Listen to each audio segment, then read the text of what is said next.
Ryan Hayes here, Craig Matt Wrestling Media with Josh Stanley Combat Athletics. Josh Stanley, you're here at the Elite 8 Duels, but I want to talk to you about now what's going on 11 years of combat, okay?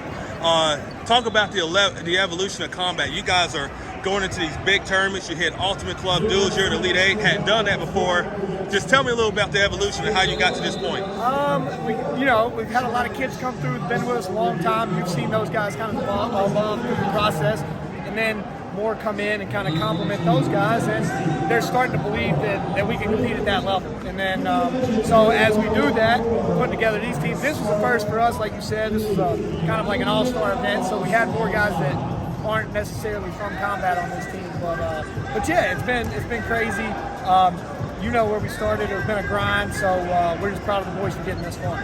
So, talk about the guys that are actually in your room, like Greg Merriman, close match.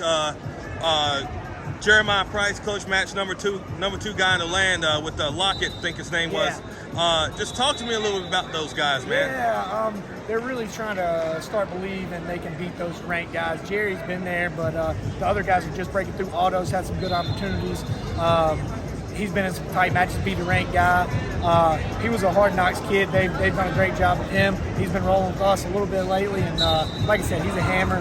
Greg is just really leveled up recently. He's always been a grinder. He's a state finalist, but he's just starting to believe in his upper body game and sneaking up on people. Cooper had Bassett right there. You saw that.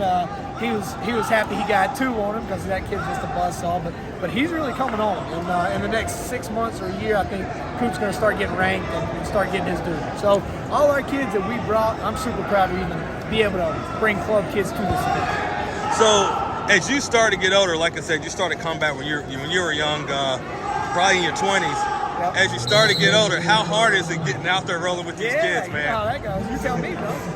It slows down, and I'm hoping that we can keep a staff around that kind of trickles down. And I still get out, but now I'm picking on small guys, and then I'll try to work my way up. But I'm not getting above like 52 now. So, yeah, I say that for Shelton and those young bucks to beat them up. And then, almost lastly, maybe 2 years ago, you started up the club in Mooresville Combat South.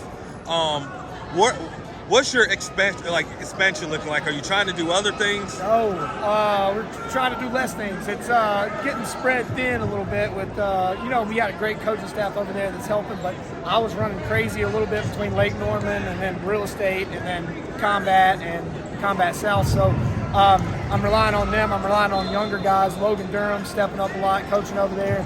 Jordan Nolan, my Lake Norman coach, he helps over there when he can. So we have some good guys helping. I'm really trying to hone in on those two and build those two and pull from those to put together these teams. But we're not going to go much bigger than two. Well, Josh, hey, man, thanks for your time. Good luck and continue the evolution of combat. Yes, sir. Thank you, buddy.